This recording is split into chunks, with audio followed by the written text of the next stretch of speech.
السلام علیکم ورحمۃ اللہ وبرکاتہ۔ خلفائے راشدین کا چوتھا حصہ خلیفہ راشد سیدنا علی المرتضی رضی اللہ عنہ پیش خدمت ہے۔ اللہ تعالی کا ارشاد ہے، والذین آمنوا باللہ ورسلہ اولئک هم الصدیقون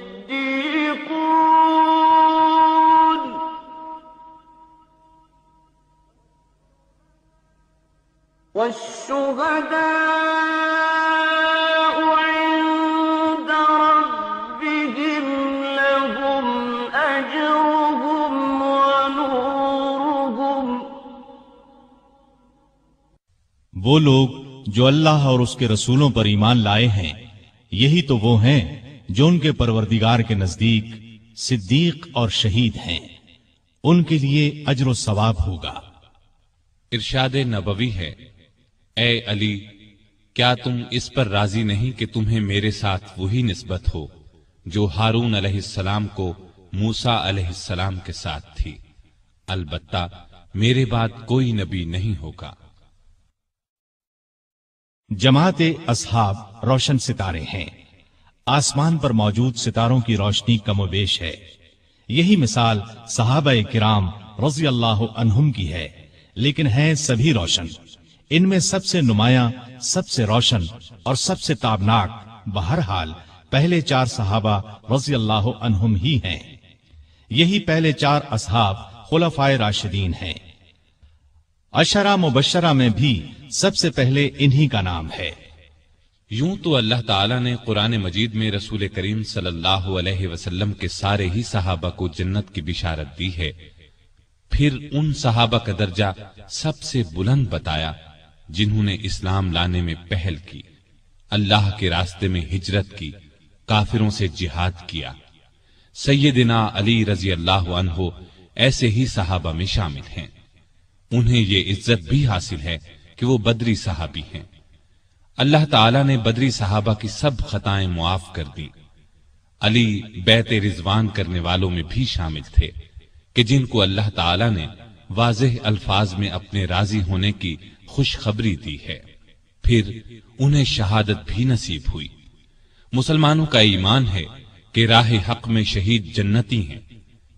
ان سب باتوں کے علاوہ سیدنا علی رضی اللہ عنہ ان 10 صحابہ میں بھی شامل ہیں جنہیں دنیا میں جنتی ہونے کی بشارت دی گئی، یعنی عشرہ مبشرہ میں ہیں۔ ان تمام خصوصیات کے علاوہ آپ کی ایک خصوصیت یہ بھی ہے کہ نبی صلی اللہ علیہ وسلم نے اپنی پیاری بیٹی سیدہ فاطمہ رضی اللہ عنہا آپ کے نکاح میں دی۔ اس جلیل القدر ہستی کی زندگی کے اوراق آپ کے سامنے رکھتے ہیں۔ سیدنا علی بن ابی طالب رضی اللہ عنہ 6 صدی عیسوی کے آخری سال یعنی 600 عیسوی میں یا 601 عیسوی میں مکے میں پیدا ہوئے۔ اس وقت رسول کریم صلی اللہ علیہ وسلم کی عمر 30 سال کے قریب تھی، گویا علی رضی اللہ عنہ آپ سے 30 سال چھوٹے تھے۔ ہجری سن سیدنا علی کی پیدائش کے قریباً 23 سال بعد شروع ہوا، مطلب یہ کہ آپ نے ہجرت سے 23 سال پہلے اس دنیا میں آنکھ کھولی۔ والدہ نے نام اسد یا حیدر رکھا، لیکن والد نے علی نام رکھا، پھر اسی نام پر دونوں کا اتفاق ہو گیا، البتہ حیدر ان کا لقب ہو گیا۔ آپ کی کنیتیں ابو الحسن اور ابو تراب تھیں۔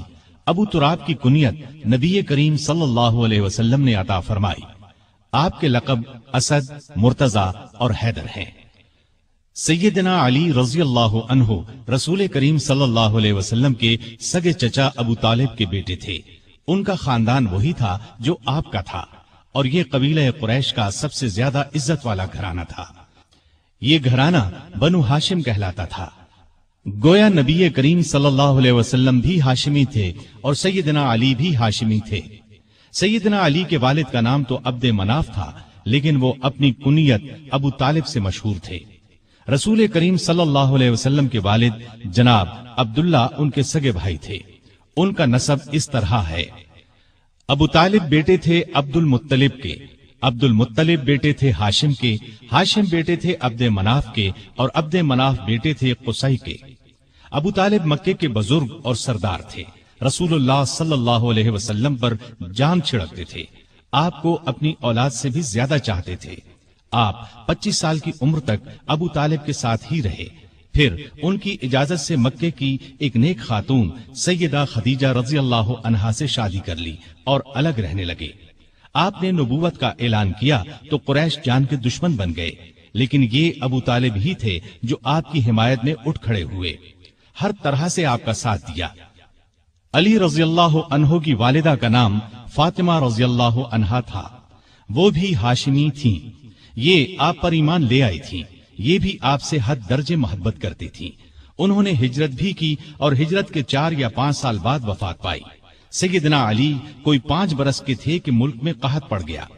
ابو طالب پر ایک بڑے کنبے کا بوجھ تھا، اس لیے آپ صلی اللہ علیہ وسلم نے ان سے علی کو مانگ لیا۔ اس وقت سے سیدنا علی آپ کے ساتھ رہنے لگے۔ سیدہ خدیجہ رضی اللہ عنہا نے ان کی پرورش اور تربیت میں آپ کا برابر ساتھ دیا۔ نبی کریم صلی اللہ علیہ وسلم نے نبوت کا اعلان فرمایا تو اس وقت سیدنا علی کی عمر قریباً 10 برس تھی۔ رسول اللہ صلی اللہ علیہ وسلم کی دعوت پر انہوں نے فوراً اسلام قبول کر لیا۔ اس طرح بچوں میں سب سے پہلے انہی کو اسلام کی دولت نصیب ہوئی۔ اب وہ بھی آپ کے ساتھ نماز پڑھنے لگے۔ ایک دن ان کے والد ابو طالب نے انہیں آپ کے ساتھ نماز پڑھتے دیکھا تو پوچھا، بیٹا یہ دین کیا ہے جس پر تم چل رہے ہو؟ انہوں نے فوراً جواب دیا، ابا جان میں اللہ اور اس کے رسول پر ایمان لے آیا ہوں، ان کی تصدیق کر چکا ہوں اور یہ میں نے ان کے ساتھ نماز پڑھی ہے۔ اس پر ابو طالب نے کہا، محمد تمہیں بھلائی کے سوا کسی چیز کی طرف نہیں بلائیں گے، تم ان کے ساتھ لگے رہو۔ سیدنا علی رضی اللہ عنہ بچپن ہی سے نیک تھے، بتوں سے نفرت کرتے تھے۔ رسول اللہ صلی اللہ علیہ وسلم کی تربیت نے انہیں علم کا سمندر بنا دیا، لڑکپن ہی میں لکھنا پڑھنا سیکھ لیا۔ اس زمانے میں یہ بہت بڑی خوبی کی بات تھی۔ اسی زمانے میں انہوں نے ہتھیار چلانے اور دشمن سے لڑنے کا ڈھنگ بھی سیکھ لیا۔ جوان ہونے تک انہوں نے سپاہ گری کے اصول اور قاعدے پوری طرح سیکھ لیے۔ کشتی میں تو کوئی ان سے جیت نہیں سکتا تھا۔ والد کی وفات کے بعد صرف 3 برس مکے میں رہے۔ رسول کریم صلی اللہ علیہ وسلم نے جب ہجرت کی تو سیدنا علی کو اپنے بستر پر سلایا۔ لوگوں کی جو امانتیں آپ کے پاس تھیں وہ سب آپ نے علی کے حوالے کی اور فرمایا، یہ امانتیں ان کے مالکوں کو سونپ کر مدینے آ جانا۔ کافروں نے اس وقت آپ کے گھر کو گھیر رکھا تھا۔ آپ صلی اللہ علیہ وسلم رات کے وقت گھر سے نکلے تو اللہ تعالیٰ نے کافروں کی آنکھوں پر پردے ڈال دیے اور وہ آپ کو نہ دیکھ سکے۔ صبح انہیں معلوم ہوا کہ رسول اللہ صلی اللہ علیہ وسلم مکان چھوڑ کر جا چکے ہیں تو وہ بہت جھنجھلائے۔ انہوں نے علی کو پکڑ لیا، آنکھیں نکال کر بولے، بتاؤ تمہارے صاحب کہاں ہیں؟ اس پر سیدنا علی نے جواب دیا، مجھے کچھ معلوم نہیں کہ وہ کہاں ہیں۔ یہ جواب سن کر انہیں سخت غصہ آیا، ڈانٹ ڈپٹ کی، پھر انہیں اپنے ساتھ لے گئے، ایک جگہ قید کر دیا، لیکن جب ان سے کچھ معلوم نہ ہو سکا تو چھوڑ دیا۔ اب انہوں نے لوگوں کی امانتیں لوٹائیں، پھر مکے سے ہجرت کر کے آپ صلی اللہ علیہ وسلم کی خدمت میں حاضر ہوئے۔ اس وقت آپ قباء میں تشریف فرما تھے۔ علی رضی اللہ عنہ نے مکے سے قباء تک کا سفر پیدل طے کیا۔ یہ 350 میل کا سفر ہے۔ قباء پہنچے تو پاؤں میں چھالے پڑ چکے تھے۔ پھر آپ رضی اللہ عنہ نبی صلی اللہ علیہ وسلم کے ساتھ مدینے آ گئے۔ ہجرت کے بعد سیدنا علی رضی اللہ عنہ نے 35 برس سے کچھ زیادہ مدت مدینے میں گزاری۔ یہ ان کی مدنی زندگی کہلائی۔ ہجرت سے کچھ عرصہ بعد نبی صلی اللہ علیہ وسلم نے مسجد نبوی کی تعمیر فرمائی۔ اس تعمیر میں رسول اللہ صلی اللہ علیہ وسلم اور دوسرے صحابہ نے بھی حصہ لیا۔ وہ اینٹیں اور گارا ڈھوتے وقت اشعار پڑھتے جن کا مطلب ہے، جو مسجد تعمیر کرتا ہے کھڑے ہو کر اور بیٹھ کر مشقت برداشت کرتا ہے، اور جو گرد و غبار اور مٹی سے بچنے کے لیے اس سے جی چراتا ہے، وہ دونوں برابر نہیں ہو سکتے۔ مسجد کے ساتھ رسول اللہ صلی اللہ علیہ وسلم کے رہنے کے لیے چند حجرے بھی تعمیر ہوئے۔ سیدنا علی رضی اللہ عنہ بھی یہیں آ گئے۔ ہجرت کے بعد آپ نے بھائی چارہ کرایا تو علی کو اپنا بھائی بنایا۔ ہجرت کے دوسرے سال آپ نے اپنی پیاری بیٹی سیدہ فاطمہ رضی اللہ تعالی عنہا کی شادی علی سے کر دی۔ اس وقت سیدنا علی کے پاس ایک زرہ اور ایک گھوڑے کے سوا کچھ نہیں تھا۔ انہوں نے یہ زرہ سیدنا عثمان کے ہاتھ 480 درہم میں فروخت کر دی۔ سیدنا عثمان رضی اللہ عنہ نے یہ رقم انہیں دے دی اور زرہ بھی یہ کہہ کر لوٹا دی کہ یہ میری طرف سے تحفہ ہے۔ اس رقم سے انہوں نے شادی کا سامان خریدا اور گھر کی ضرورت کے لیے بھی رقم بچائی۔ نبی کریم صلی اللہ علیہ وسلم نے صحابہ کو جمع فرمایا، ان کے سامنے نکاح پڑھایا۔ رخصتی چند ماہ بعد ہوئی۔ زرہ کی قیمت میں سے جو رقم بچی تھی اس سے سیدنا علی نے ولیمے کی دعوت کا انتظام کیا۔ اس دعوت میں کھجوریں، جو کی روٹی، پنیر اور ایک خاص قسم کا شوربہ تھا۔ نبی کریم صلی اللہ علیہ وسلم نے رخصتی کے وقت اپنی بیٹی کو یہ چیزیں دی: ایک چارپائی، ایک بستر، چمڑے کا ایک تکیا جس میں کھجور کی چھال بھری ہوئی تھی، پانی کا ایک مشکیزہ، مٹی کے 2 گھڑے، اناج پیسنے کی ایک چکی، مٹی کا ایک پیالہ اور 2 چادریں۔ سیدہ فاطمہ جب اپنے خاوند کے ساتھ ان کے گھر چلی گئیں تو نبی کریم صلی اللہ علیہ وسلم وہاں تشریف لائے۔ پہلے دروازے پر کھڑے ہو کر اجازت مانگی، پھر اندر داخل ہوئے۔ ایک برتن میں پانی منگوایا، دونوں ہاتھ اس پانی میں ڈالے، ہاتھوں سے پانی ان دونوں پر چھڑکا، پھر فرمایا: اے فاطمہ، میں نے تمہاری شادی اپنے خاندان کے بہترین شخص سے کی ہے۔ اسی سال رمضان 2 ہجری میں بدر کی لڑائی پیش آئی۔ شادی کے بعد سیدنا علی رضی اللہ عنہ سیدہ فاطمہ رضی اللہ عنہا کا بہت خیال رکھتے تھے، وہ بھی ان کی بہت عزت کرتی تھیں۔ دونوں نے گھر کے کام آپس میں بانٹ لیے تھے۔ ایک روز آپ صلی اللہ علیہ وسلم ان کے گھر تشریف لائے تو علی گھر میں نہیں تھے۔ سیدہ فاطمہ سے پوچھا تو انہوں نے فرمایا کہ میرا ان سے کچھ جھگڑا ہو گیا تھا، غصے میں گھر سے باہر چلے گئے ہیں۔ آپ نے ان کے بارے میں پتہ کرایا تو وہ مسجد میں سو رہے تھے۔ آپ مسجد میں تشریف لے گئے، وہ واقعی وہاں سو رہے تھے۔ چادر پہلو سے سرک گئی تھی اور مٹی ان کے جسم سے لگ گئی تھی۔ آپ مٹی پوچھنے لگے اور فرمایا: ابو تراب اٹھو، ابو تراب اٹھو۔ اس روز سے آپ کا لقب ابو تراب مشہور ہو گیا۔ تراب مٹی کو کہتے ہیں، یعنی مٹی والا۔ کوئی انہیں ابو تراب کہتا تو بہت خوش ہوتے۔ انہیں دنیا کے سامان اور مال و دولت سے بالکل پیار نہیں تھا۔ ان کی زندگی فقیرانہ تھی، محنت مزدوری کر کے روزی کماتے تھے، روکھی سوکھی کھا کر گزارا کرتے تھے۔ لڑائی کے میدان میں جاتے تو فرمایا کرتے تھے: لڑائی کے میدان میں مجھے پرواہ نہیں ہوتی کہ موت میری طرف آ رہی ہے یا میں موت کی طرف بڑھ رہا ہوں۔ اسی دلیری کی وجہ سے آپ رضی اللہ عنہ اسد اللہ کے لقب سے مشہور ہوئے۔ بدر کی لڑائی میں سیدنا علی بھی شریک ہوئے۔ ان کے ہاتھ میں ایک جھنڈا تھا۔ دونوں لشکر آمنے سامنے ہوئے تو کافروں کے لشکر سے عتبہ، شیبہ اور ولید میدان میں نکلے اور مسلمانوں کو مقابلے کے لیے للکارا۔ مسلمانوں کی طرف سے بھی 3 انصاری جوان، عوف، معوذ اور عبداللہ بن رواحہ رضی اللہ عنہم میدان میں آ گئے، لیکن ان تینوں کو دیکھ کر کافروں نے ان سے لڑنا اپنی شان کے خلاف سمجھا۔ عتبہ نے پکار کر کہا: اے محمد، یہ لوگ ہمارے جوڑ کے نہیں ہیں، ہماری قوم کے لوگوں کو ہمارے مقابلے پر بھیجو۔ اس پر رسول اللہ صلی اللہ علیہ وسلم نے سیدنا علی، سیدنا حمزہ اور سیدنا عبیدہ بن حارث رضی اللہ عنہم کو حکم دیا کہ آگے بڑھ کر ان کا مقابلہ کریں۔ تینوں بہادر فوراً آگے بڑھے۔ اس وقت سیدنا علی رضی اللہ عنہ نے سر پر سفید صوف کا ترہ لگا رکھا تھا۔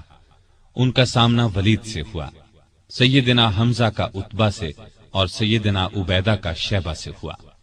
ولید اور عتبہ دونوں سیدنا علی اور سیدنا حمزہ کے ہاتھوں مارے گئے، لیکن عبیدہ شیبہ کے ہاتھوں زخمی ہوئے۔ علی شیبہ پر جھپٹے اور ایک ہی وار میں اس کا کام تمام کر دیا۔ زخمی عبیدہ کو میدان سے اٹھا لائے۔ اس کے بعد عام لڑائی شروع ہوئی۔ سیدنا علی اس قدر پرجوش انداز میں لڑے کہ جس طرف نکل گئے